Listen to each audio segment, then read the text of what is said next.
बच्चों, कनेक्टेड में आपका स्वागत है। बच्चों, आज हम लोग विज्ञान का एक नया अध्याय शुरू करते जा रहे हैं जिसका नाम प्रकाश है। हम अपनी इंद्रियों की मदद से इस दुनिया का पता लगाते हैं। प्रकाश की भावना की क्षमता सबसे कीमती उपहारों में से एक है। इसके माध्यम से हम इस खूबसूरत दुनिया को देख सकते हैं, जैसे पहाड़, नदी, इंद्रधनुष, चांद, तारे आदि। प्रकाश ऊर्जा का एक रूप है जिसे हमारी आंखों के माध्यम से पता लगाया जा सकता है। पहले प्रकाश वस्तु पर पड़ती है और फिर हमारी आंखों पर प्रतिबिंबित होती है। चलिए प्रतिबिंब के कानून का अध्ययन करें। हम जानते हैं कि जब प्रकाश किसी वस्तु या सतह पर गिरता है तो उसकी परावर्तित होती है। प्रकाश किरण जो सतह से टकराती है उसे आपतित किरण कहते हैं और इसे चिन्ह I द्वारा प्रतिनिधित्व करते हैं। और परावर्तित होने वाली प्रकाश किरण को परावर्तित किरण कहा जाता है और इसे चिन्ह R द्वारा प्रतिनिधित्व करते हैं। आप देख सकते हैं कि एक कोण बनता है। एक काल्पनिक रेखा है जो इस कोण को विभाजित करती है। इसे अभिलंब के रूप में जाना जाता है और तीनों के तीनों एक ही सतह पर स्थित है। यदि आप इसे व्यावहारिक रूप से आजमाना चाहते हैं तो एक सफेद कागज पर एक दर्पण को लंबवत रूप से रखें और प्रकाश की किरण फेंकें। आप इसके लिए एक लेजर प्रकाश का उपयोग भी कर सकते हैं। फिर एक पेंसिल की मदद से एक रेखा खींचते हैं जो आपतित किरण और परावर्तित किरण को विभाजित करती है। आप पाएंगे कि चिन्ह I बराबर चिन्ह R। समतल दर्पण की संपत्ति यह है कि उस बनी छवि पार्श्व व्युत्क्रमण है, जिसका अर्थ है कि किसी वस्तु का बाईं और दाईं ओर दिखाई देगा और दाईं और बाईं ओर दिखाई देगी। प्रतिबिंब दो प्रकार के होते हैं, एक नियमित प्रतिबिंब और दूसरा विसरित प्रतिबिंब। मान ले कि प्रकाश की 5 किरणें हैं और उनमें से 5 एक अनियमित सतह पर गिरती है, इसलिए परावर्तित प्रकाश एक दूसरे के समांतर नहीं होगा। इस प्रकार के प्रतिबिंब को अनियमित या विसरित प्रतिबिंब के रूप में जाना जाता है। दूसरी ओर यदि प्रकाश की समान 5 किरणें एक चिकनी सतह पर गिरती है तो हम देखेंगे कि परावर्तित किरणें एक दूसरे के समांतर है। इस प्रकार के प्रतिबिंब को नियमित परावर्तन कहा जाता है। स्मरण कीजिए, जब पिछली बार आप किसी केश प्रसाधन के यहाँ गए थे, उसने आपको एक दर्पण पे बिठाया था। बाल कट जाने के पश्चात उसने आपके पीछे की ओर एक दर्पण रखा था।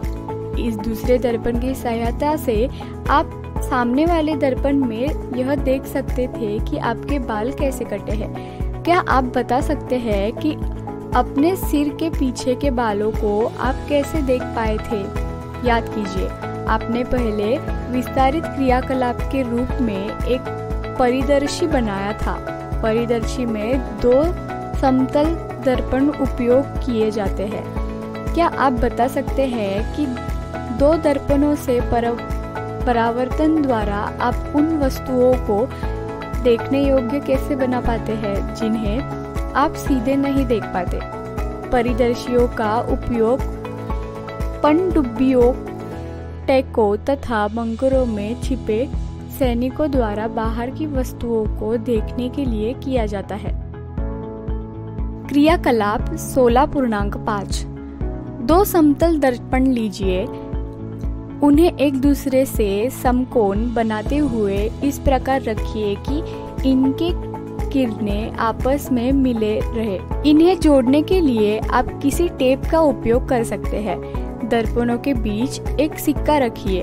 आपको इस सिक्के में कितने प्रतिबिंब दिखाई देते हैं? अब टेप का उपयोग करके दर्पणों को विभिन्न कोणों जैसे 45 अंश, 60 अंश, 120 अंश, 180 अंश आदि पर जोड़िए।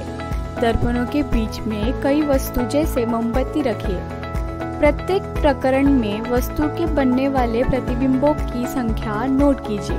अंत में दोनों दर्पणों को एक दूसरे के समांतर खड़े कीजिए। देखिए अब मोमबत्ती के कितने प्रतिबिंब बनते हैं। क्या अब आप यह स्पष्ट कर सकते हैं कि केश प्रसाधन की दुकान पर आप अपने सिर के पीछे के भाग को कैसे देख पाते हैं? एक दूसरे से किसी कोण पर रखे दर्पणों द्वारा अनेक प्रतिबिंब के बनने की धारणा का उपयोग बहुमूर्तिदर्शी कलाइडोस्कोप पद्ध में भांति भांति के आकर्षक पैटर्न बनाने के लिए किया जाता है। आप स्वयं भी एक कलाइडोस्कोप बना सकते हैं। क्रियाकलाप 16.6 प्रतिबिंब के खेल को समझने के लिए चलिए बच्चों हम एक बहुरूप दर्शक बनाएं। इसके लिए हमें आयाम के 3 आयताकार दर्पण स्ट्रिप्स जिसका माप 15 × 4 सेंटीमीटर हो उसकी आवश्यकता होगी। प्रिज्म बनाने के लिए उन तीनों को गोंद की मदद से एक त्रिकोण के जैसे जोड़ लीजिए। एक कार्डबोर्ड से एक बेलन यानी सिलेंडर बनाएं और उसमें एक प्रिज्म डालें। अंत में कार्डबोर्ड का एक गोल टुकड़ा रखें और उस पर एक छेद बनाएं। फिर एक गोलाकार कांच का टुकड़ा लीजिए और इसे सिलेंडर के दूसरी तरफ लगा दीजिए। फिर कुछ छोटे रंग के कांच के टुकड़े लीजिए और उसे गोलाकार कांच पर रख दीजिए। आप इसके लिए टूटी चूड़ियों का उपयोग कर सकते हैं। अब छेद से देखें आपको दिलचस्प पैटर्न बनाते हुए दिखेंगे और इसे घुमाते हुए विभिन्न पैटर्न प्राप्त करेंगे। वॉलपेपर और फैब्रिक के डिजाइनर विचार पाने के लिए बहुरूप दर्शक का उपयोग करते हैं। प्रकाश के विक्षेपण का अध्ययन करते हैं। सफेद प्रकाश को 7 रंगों में विभाजित करने की प्रक्रिया को प्रकाश का विक्षेपण कहा जाता है। सूरज की किरणों को सफेद प्रकाश कहा जाता है और हम सभी जानते हैं कि यह 7 रंगों का मिश्रण है। तो चलिए अब प्रकाश के विक्षेपण के बारे में और अच्छे से जानने के लिए एक गतिविधि करते हैं। क्रियाकलाप 16.7 पानी से भरा कटोरा ले और उसमें एक दर्पण लगाए। कटोरे को किसी खिड़की के पास रखें ताकि उस पर सीधे प्रकाश पड़े। जैसे ही सूर्य का प्रकाश दर्पण पर पड़ता है आप देखेंगे कि विपरीत दीवार पर एक इंद्रधनुष बन जाता है। इस स्थिति में पानी एक प्रिज्म का काम करता है जो सूरज की रोशनी को 7 रंगों में तोड़ता है। अब आइए समझते हैं कि मानव आँख कैसे काम करती है। यह वह इंद्रिय अंग है जो हमें इस खूबसूरत दुनिया को देखने में मदद करता है।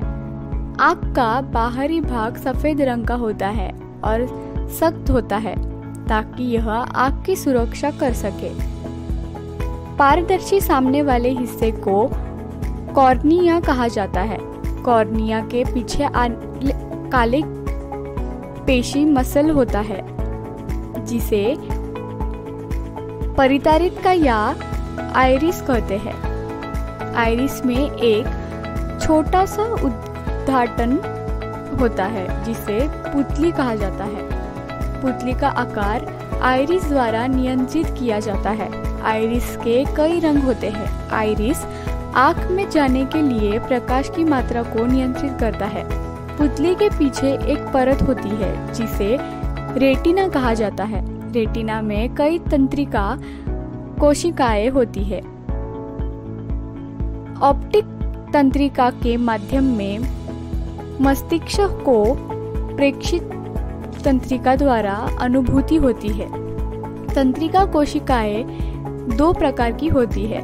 पहला शंकु जो तीव्र प्रकाश के लिए सुग्राही होते हैं तथा दूसरा शलाकाएं जो मंद प्रकाश के लिए सुग्राही होती है। इसके अतिरिक्त शंकु रंगों की सूचनाएं भी भेजते हैं। डूब तंत्रिकाओं तथा रेटिना की संधि पर कोई तंत्रिका कोशिका नहीं होती। इस बिंदु को अंध बिंदु कहते हैं। क्रियाकलाप 16.8 अपने मित्र की आंखों में देखें और पुतली के आकार का निरीक्षण करें। अब उसकी आंखों में एक स्पर्श प्रकाश फेंकें और देखें। आप देखेंगे कि जब आप आंखों में स्पर्श प्रकाश फेंकते हैं तो पुतली का आकार कम हो जाएगा। यह आइरिस के कारण होता है, जो केवल आवश्यक प्रकाश को आपकी आंखों में जाने की अनुमति देता है। स्लाइड 15 क्रियाकलाप 16.9 किसी कागज की शीट पर एक गोल चिन्ह तथा एक क्रॉस बनाएं। गोल चिन्ह क्रॉस के दाईं ओर होना चाहिए। दोनों चिन्हों के बीच 6-8 सेंटीमीटर की दूरी होनी चाहिए। कागज की शीट को नेत्र से भुजा की दूरी पर पकड़े रखिए। अपने बाएं नेत्र को बंद कीजिए। क्रॉस को कुछ देर तक लगातार देखिए। अपने नेत्र को क्रॉस पर स्थिर रखते हुए शीट को धीरे धीरे अपनी ओर लाइए। आप क्या देखते हैं? क्या गोल चिन्ह शीट के किसी दूसरी तक आने पर अदृश्य हो जाता है? अब अपना दायां नेत्र बंद कीजिए। अब गोल चिन्ह पर देखते हुए उपरोक्त क्रियाकलाप को दोहराइए। क्या इस बार क्रॉस अदृश्य हो जाता है? क्रॉस अथवा गोल चिन्ह का अदृश्य होना यह दर्शाता है कि रेटिना पर कोई ऐसा बिंदु है जो प्रकाश गिरने पर उसकी सूचना मस्तिष्क तक नहीं पहुंचाता। प्रकृति ने हमें पलक दी है ताकि कोई भी वस्तु हमारी आंख में न समा सके। प्रकाश की आवश्यकता न होने पर वे स्वयं को बंद कर लेते हैं। आंखें एक ऐसा अद्भुत उपकरण है जो हमें इस खूबसूरत दुनिया को देखने की अनुमति देता है। हालांकि हम चीजों को दूर तक और करीब से देख सकते हैं, लेकिन पढ़ने के लिए 25 सेंटीमीटर की दूरी सबसे अच्छी मानी जाती है। परंतु कुछ दोषों के कारण कुछ लोग दूर की चीजों को स्पष्ट रूप से देख सकते हैं, लेकिन चीजें जो करीब से नहीं। वही दूसरी ओर कुछ लोग पास की चीजों को देख सकते हैं, लेकिन दूर की चीजों को स्पष्ट रूप से नहीं देख सकते। बुढ़ापे में बूढ़े लोगों की आंखों का लेंस धुंधला हो जाता है और व्यक्ति चीजों को स्पष्ट रूप से नहीं देख पाता है। आधुनिक तकनीक और डॉक्टर इस लेंस को हटाते हैं और कृत्रिम लेंस को लगाते हैं। यह पूरी तरह से सुरक्षित है। आपकी आंखों की देखभाल के लिए यहाँ कुछ सुझाव दिए गए हैं। उपयुक्त चश्मा पहने। मंद प्रकाश वाले कमरे में न बैठे क्योंकि आपको सिर दर्द होगा। इसके अलावा किसी बड़े प्रकाश स्रोत या लेजर प्रकाश को सीधे न देखें, अन्यथा यह आपके रेटिना को नुकसान पहुंचाएगा। अपनी आंखें को न रगड़े। यदि आपकी आंखों में कुछ भी चला गया है तो इसे साफ और ठंडे पानी से धो लें, और अगर उससे भी कुछ ना हो तो डॉक्टर को दिखाएं। नियमित रूप से अपनी आंखों को साफ और ठंडे पानी से धोएं। एक आरामदायक दूरी से पढ़ें, ना ज्यादा दूर और ना ज्यादा पास। विटामिन ए आंखों के लिए अच्छा है, जैसे कि गाजर, हरी सब्जियां, अंडे, पनीर, मक्खन, पपीता, आम विटामिन ए से भरपूर होते हैं, इसलिए अपने आहार में इन्हें शामिल करें। कुछ ऐसे भी लोग होते हैं जो बचपन से अंधे होते हैं या किसी दुर्घटना में उनकी आंखों की रोशनी चली जाती है। ऐसे लोग अपने आसपास की चीजों को छूकर या सुनकर पहचानते हैं। इस लोगों द्वारा प्रयुक्त सबसे आम उपकरण ब्रेल प्रणाली है, जिसका नाम लुई ब्रेल के नाम पर रखा गया है। वे जन्म से अंधे थे और अंधे लोगों के लिए एक समझ प्रणाली विकसित की थी। ब्रेल सिस्टम में 63 डॉट पैटर्न होते हैं। हर डॉट पैटर्न एक शब्द या चरित्र का प्रतिनिधित्व करता है। अमेरिका की एक लेखिका एवं प्राध्यापिका हेलन ए केरल सबवफ सर्वविदित तथा प्रेरक चाक्षुष विकृति युक्त महिला है। 18 महीने को आयु में उन्होंने अपनी दृष्टि खो दी थी, लेकिन उन्होंने संकल्प तथा साहस के कारण वह एक विश्वविद्यालय से स्नातक की उपाधि ग्रहण कर सकी। स्टोरी ऑफ माय लाइफ 1903 सहित उन्होंने अनेक पुस्तकें लिखी। चलिए पाठ पर आधारित कुछ प्रश्न पढ़ते हैं। पहला, सूरज की रोशनी रंगों से बनी होती है। दूसरा, कौन पुतली के आकार को नियंत्रित करते हैं। तीसरा, प्रतिबिंब के 2 आवेदन दीजिए। चौथा, कौन सा विटामिन आँखों के लिए अच्छा है। पांचवा, पढ़ने के लिए कितनी दूरी सबसे अच्छी मानी जाती है। यह रहे प्रश्नों के उत्तर।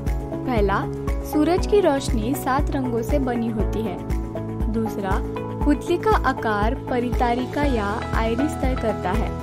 तीसरा, प्रतिबिंब का उपयोग सैलून में और बहुरूप दर्शक में किया जाता है। चौथा, विटामिन ए आंखों के लिए अच्छा होता है। पांचवा, पढ़ने के लिए 25 सेंटीमीटर की दूरी सबसे अच्छी मानी जाती है। बच्चों, आज का पाठ यही समाप्त हुआ। उम्मीद है कि आपको मजा आया होगा। धन्यवाद।